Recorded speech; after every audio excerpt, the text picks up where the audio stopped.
ચૈતર વસાવાના સમર્થનમાં સમગ્ર આમ આદમી પાર્ટીના નેતાઓ રાજપીપળા પહોંચ્યા. રેલી થઈ, આંદોલન થયું, પણ આ મંચ ઉપરથી આમ આદમી પાર્ટીના નેતા મનોજ સોરઠિયાએ પણ ભારતીય જનતા પાર્ટી સામે આકરા પ્રહારો કર્યા. નમસ્કાર, હું છું ચિંતામણી પુતનલ પટેલ. સ્વાગત છે આપનો અમારા કાર્યક્રમમાં. આવો સાંભળીએ મનોજ સોરઠિયા આ મુદ્દે શું કહી રહ્યા છે. નર્મદા જિલ્લાના અલગ અલગ ગામોમાંથી પધારેલા વડીલો, યુવાનો, મોટી સંખ્યામાં ઉપસ્થિત માતા બહેનો અને સાથે મંચસ્થ આમ આદમી પાર્ટીના પ્રમુખ શ્રી ઈશુદાનભાઈ ગઢવી અને તમામ આમ આદમી પાર્ટીના યોદ્ધાઓ, સાથીઓ, આજે આપણા બધા માટે બહુ મહત્વનો દિવસ છે. આપણે સૌ જાણીએ છીએ કે આ ગુજરાતની અંદર છેલ્લા 30 વર્ષથી સત્તામાં બેઠેલી કોઈ સરકાર અગર કોઈનાથી ડરતી હોય તો એ આપણા સાવજ ચેતરભાઈ વસાવાથી ડરે છે. અને ચેતરભાઈ વસાવાને જેલમાં નાખવાનું કામ એમણે કર્યું છે. સાથીઓ, આજે ગુજરાતની અંદર છેલ્લા 30 વર્ષથી એકને એક સત્તા જે સત્તામાં બેઠી છે, એકને એક પાર્ટી જે સત્તામાં બેઠી છે, એમને અહંકાર છે કે આ સત્તા એમના બાપની છે, આ સત્તા કાયમ છે. આપણી લડાઈ કોઈ પાર્ટી સામેની લડાઈ નથી. આપણી લડાઈ આ ભાજપ સામેની લડાઈ નથી. આપણી લડાઈ એ માનસિકતાની લડાઈ છે કે જે અંગ્રેજીયત અને આ તાનાશાહીની સરકાર ચલાવે છે, જે એવું સમજે છે કે દેશના અને ગુજરાતના લોકો કીડા મકોડાઓ અને ગુલામ છે. આ ગુલામી માનસિકતા સામેની લડાઈ છે અને આપણને ગર્વ છે કે આપણો દીકરો, આપણો યુવાન આજે એક રીતે સમગ્ર દેશની અંદર આ ગુલામી માનસિકતાની સામેની લડાઈનું નેતૃત્વ કરી રહ્યો છે અને ડર્યા વગર આજે જેલમાં બેઠો છે. સાથીઓ, આપણે ચેતરભાઈનો આભાર માનવો જોઈએ કે જેની સામે કોઈ બોલવા તૈયાર નથી, જેનાથી આખું ગુજરાત ડરે છે. એ ભાજપની સામે એકલા હાથે લડી રહ્યો છે. તમામ ભાજપના તમામ કાવતરાઓની સામે પણ આજે એમણે ઝૂકવાનું નામ નથી લીધું. એ ચૈતર વસાવાને સલામ કરીએ, એમને વંદન કરીએ, એમના પરિવારને વંદન કરીએ કે એક દિવસ આ ગુજરાતનો ઇતિહાસ લખાશે ત્યારે આ ચૈતર વસાવા અને એના પરિવારનું નામ સુવર્ણ પન્નાઓ પર લખાશે કે એક દિવસ એક એવો નેતા હતો, એક એવો જનનાયક ગુજરાતે પેદા કર્યો કે જેને સત્તાઓની સામે લડવાનું પસંદ કર્યું, ઝૂકવાનું પસંદ ન કર્યું. આપણે આ મંચના માધ્યમથી કહેવા માંગીએ છીએ કે આપણી લડાઈ મનસુખ વસાવા સામેની નથી. આપણી લડાઈ ભાજપના આ તમામ કાર્યકર્તાઓ સામેની નથી. આપણી લડાઈ એમની માનસિકતા સામેની લડાઈ છે અને એટલા માટે આપણે બધાએ ભેગા થઈ અને આ માનસિકતાને હરાવવાનું કામ કરવાનું છે. સાથીઓ, આપણે સૌ જાણીએ છીએ કે ગુજરાતમાં આજે ચિંગારી સરકારની સામે ધીમે ધીમે પ્રજ્વલિત થઈ રહી છે. અત્યારે લાખો યુવાનો જંતર મંતર ઉપર બેસી અને આ જ માનસિકતાની સામે લડાઈ લડી રહ્યા છે. આ ભાજપની ગુલામી અને તાનાશાહીની માનસિકતા સામે લડી રહ્યા છે. સાથીઓ, આપણી માંગ બહુ સામાન્ય માંગણીઓ હોય છે. આપણને શું જોઈએ? આપણને સારું શિક્ષણ જોઈએ, આપણા બાળકો માટે રોજગાર જોઈએ, આપણા હાથને અને આપણા ખેતરની અંદર આપણે કામ કરી શકીએ અને આપણા પરિવારનું ભરણ પોષણ કરી શકીએ એવો માહોલ જોઈએ.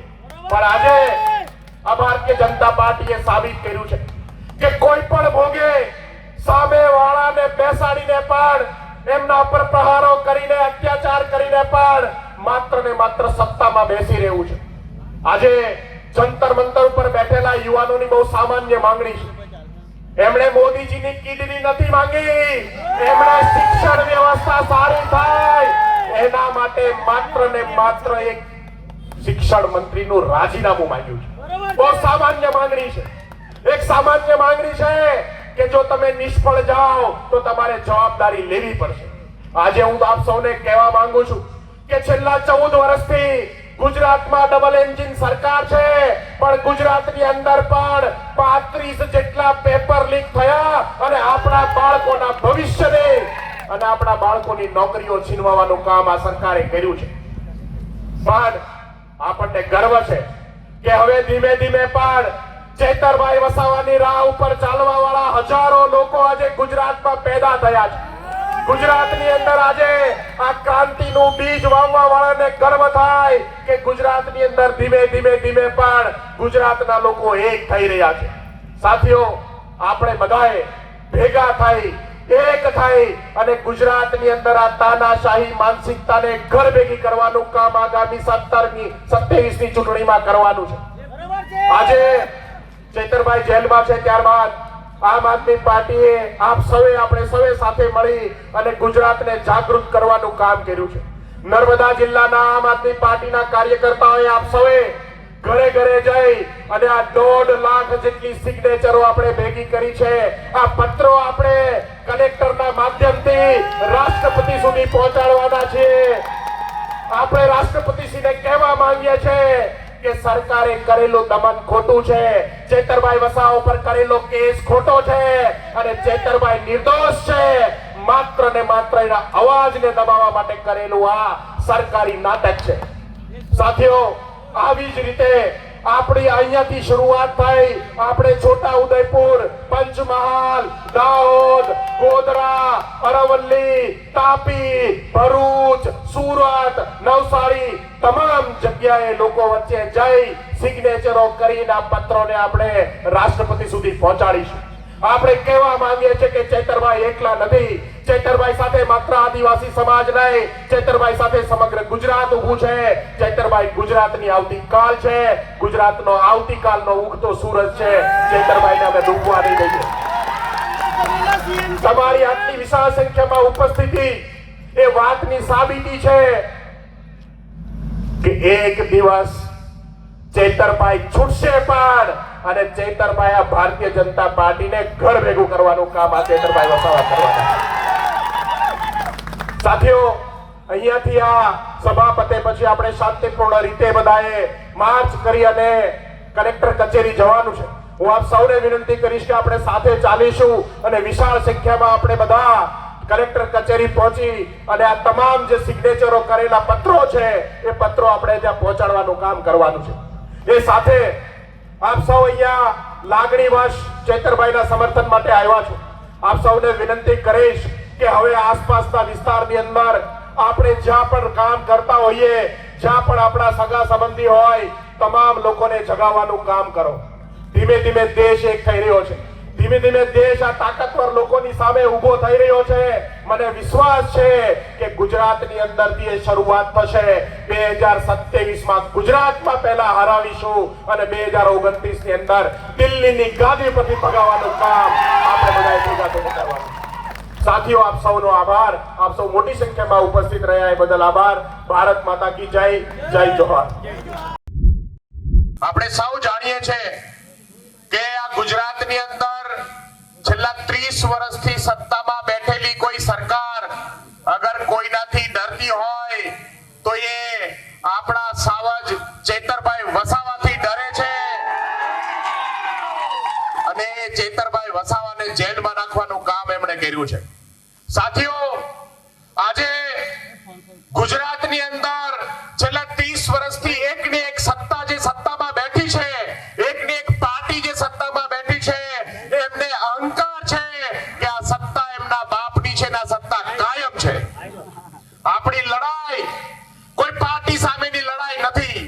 આપણી લડાઈ આ ભાજપ સામેની લડાઈ નથી. આપણી લડાઈ એ માનસિકતાની લડાઈ છે કે જે અંગ્રેજીયાત અને આ તાનાશાહીની સરકાર ચલાવે છે, જે એવું સમજે છે કે દેશના અને ગુજરાતના લોકો કીડા મકોડાઓ અને ગુલામ છે. આ ગુલામી માનસિકતા સામેની લડાઈ છે અને આપણને ગર્વ છે કે આપણો દીકરો, આપણો યુવાન આજે એક રીતે સમગ્ર દેશની અંદર આ ગુલામી માનસિકતાની સામેની લડાઈનું નેતૃત્વ કરી રહ્યો છે અને ડર્યા વગર આજે જેલમાં બેઠો છે. સાથીઓ, આપણે ચેતરભાઈનો આભાર માનવો જોઈએ કે જેની સામે કોઈ બોલવા તૈયાર નથી, જેનાથી આખું ગુજરાત ડરે છે. એ ભાજપની સામે એકલા હાથે લડી રહ્યો છે. તમામ ભાજપના તમામ કાવતરાઓની સામે પણ આજે એમણે ઝૂકવાનું નામ નથી લીધું. એ ચેતર વસાવાને સલામ કરી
આપણે છોટા ઉદયપુર, પંચમહાલ, દાહોદ, ગોધરા, અરવલ્લી, તાપી, ભરૂચ, સુરત, નવસારી તમામ જગ્યાએ લોકો વચ્ચે જઈ સિગ્નેચરો કરીને આ પત્રોને આપણે રાષ્ટ્રપતિ સુધી પહોંચાડીશું. આપણે કહેવા માંગીએ છીએ કે ચેતરભાઈ એકલા નથી. ચેતરભાઈ સાથે માત્ર આદિવાસી સમાજ નહીં, ચેતરભાઈ સાથે સમગ્ર ગુજરાત ઊભું છે. ચેતરભાઈ ગુજરાતની આવતીકાલ છે, ગુજરાતનો આવતીકાલનો ઉગતો સૂરજ છે. ચેતરભાઈને અમે ડૂબવા નહીં દઈએ. તમારી આટલી વિશાળ સંખ્યામાં ઉપસ્થિતિ એ વાતની સાબિતી છે કે એક દિવસ ચેતરભાઈ છૂટશે પણ, અને ચેતરભાઈ આ ભારતીય જનતા પાર્ટીને ઘર ભેગું કરવાનું કામ આ ચેતરભાઈ વસાવા કરવાનું. સાથીઓ, અહીંયાથી આ સભા પતે પછી આપણે શાંતિપૂર્ણ રીતે બધાએ માર્ચ કરી અને કલેક્ટર કચેરી જવાનું છે.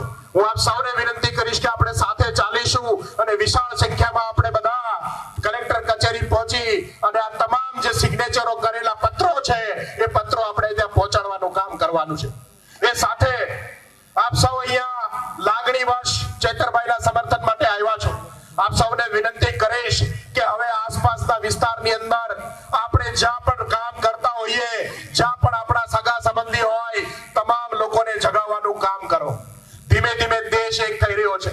ધીમે ધીમે દેશ આ તાકાતવર લોકોની સામે ઊભો થઈ રહ્યો છે. મને વિશ્વાસ છે કે ગુજરાતની અંદરથી એ શરૂઆત થશે. 2027માં ગુજરાતમાં પહેલા હરાવીશું અને 2029 ની અંદર દિલ્હીની ગાદી પરથી ભગાવવાનું કામ આપણે બધાએ ભેગા. સાથીઓ, આપણી માંગ બહુ સામાન્ય માંગણીઓ હોય છે. આપણને શું જોઈએ? આપણને સારું શિક્ષણ જોઈએ, આપણા બાળકો માટે રોજગાર જોઈએ, આપણા હાથને અને આપણા ખેતરની અંદર આપણે કામ કરી શકીએ અને આપણા પરિવારનું ભરણ પોષણ કરી શકીએ એવો માહોલ જોઈએ. પણ આજે આ ભારતીય જનતા પાર્ટીએ સાબિત કર્યું છે કે કોઈ પણ ભોગે સામે વાળાને બેસાડીને પણ એમના પર પ્રહારો કરીને અત્યાચાર કરીને પણ માત્ર ને માત્ર સત્તામાં બેસી રહેવું છે. આજે જંતર મંતર ઉપર બેઠેલા યુવાનોની બહુ સામાન્ય માંગણી છે. એમણે મોદીજીની કિડની નથી માંગી, એમણે શિક્ષણ વ્યવસ્થા સારી થાય એના માટે માત્ર ને માત્ર એક શિક્ષણ મંત્રીનું રાજીનામું માંગ્યું છે. બહુ સામાન્ય માંગણી છે. એક સામાન્ય માંગણી છે કે જો તમે નિષ્ફળ જાઓ તો તમારે જવાબદારી લેવી પડશે. આજે હું આપ સૌને કહેવા માંગુ છું કે છેલ્લા 14 વર્ષથી ગુજરાતમાં ડબલ એન્જિન સરકાર છે, પણ ગુજરાતની અંદર પણ 35 જેટલા પેપર લીક થયા અને આપણા બાળકોના ભવિષ્યને અને આપણા બાળકોની નોકરીઓ છીનવવાનું કામ આ સરકારે કર્યું છે. પણ આપણને ગર્વ છે કે હવે ધીમે ધીમે પણ ચેતરભાઈ વસાવાની રાહ ઉપર ચાલવા વાળા હજારો લોકો આજે ગુજરાતમાં પેદા થયા છે. ગુજરાતની અંદર આજે આ ક્રાંતિનું બીજ વાવવા વાળાને ગર્વ થાય કે ગુજરાતની અંદર ધીમે ધીમે ધીમે પણ ગુજરાતના લોકો એક થઈ રહ્યા છે. સાથીઓ, આપણે બધાએ ભેગા થઈ એક થઈ અને ગુજરાતની અંદર આ તાનાશાહી માનસિકતાને ઘર ભેગી કરવાનું કામ આગામી 27 ની ચૂંટણીમાં કરવાનું છે. આજે ચેતરભાઈ જેલમાં છે, ત્યારબાદ આમ આદમી પાર્ટીએ આપણે સૌએ સાથે મળી અને ગુજરાતને જાગૃત કરવાનું કામ કર્યું છે. નર્મદા જિલ્લાના આમ આદમી પાર્ટીના કાર્યકર્તાઓએ આપ સૌએ ઘરે ઘરે જઈ અને આ 1.5 લાખ જેટલી સિગ્નેચરો આપણે ભેગી કરી છે. આ પત્રો આપણે કલેક્ટરના માધ્યમથી રાષ્ટ્રપતિ સુધી પહોંચાડવાના છીએ.